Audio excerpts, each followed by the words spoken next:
একদিন Jalaluddin Rumi একবার একটা বনের মাঝখান দিয়ে হেঁটে যাওয়ার সময় কোনো ক্রমে বড় একটা কালো তিতির পাখি ধরে ফেলেন।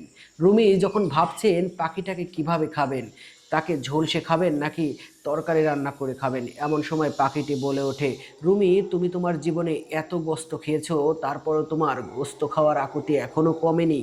তুমি যদি আমাকে মুক্ত করে দাও, বিনিময়ে আমি তোমাকে 3টা পরামর্শ দেব, যা তোমার জীবনকে সন্তোষ এবং শান্তিতে ভরিয়ে দেবে। রুমি কিছুটা বিচলিত হয়ে বললেন, ঠিক আছে, প্রথম পরামর্শটা আমার হাতের উপর থেকেই দিতে হবে। তখন পাখিটি বলছে, তুমি তোমার বন্ধুদের কথায় উদ্ভটভাবে বিচলিত হয়ে পড়ো, এর চেয়ে তাদেরকে তাদের মতো থাকতে দাও, তাতে তোমার জীবন সুন্দর এবং শ্রেয়তর হবে। রুমি পাখিটির কথায় কিছুটা বুঝতে পারলেন এবং ভাবলেন দ্বিতীয় পরামর্শটা তার শোনা দরকার।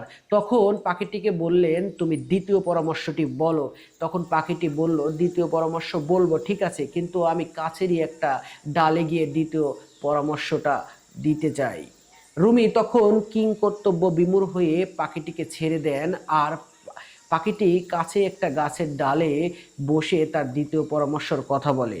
দ্বিতীয় পরামর্শটা হচ্ছে, রুমি, অতীতকে কখনো পাল্টানো যায় না, সুতরাং বর্তমানের মুহূর্তকে উপভোগ করো আর ভবিষ্যতের জন্য বাঁচো। যা হোক, বড় বোকামি করেছো তুমি। আমার পেটের মধ্যে 3 কেজি হীরা আছে, তুমি এটা পেলে তোমার 3 পুরুষ বসে খেতে পারতো।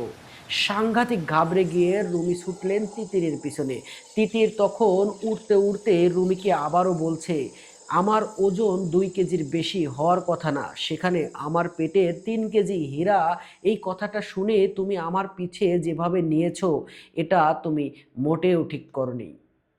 তুমি দেখছি এখনো উদ্ভট আর বোধহীন কথায় প্রক্রিয়া দেখাচ্ছ। তখন রুমি আরেকটু ঘাবড়ে গিয়ে তৃতীয় পরামর্শটির জন্য তাকে পর্যাপ্ত অনুরোধ করতে থাকে।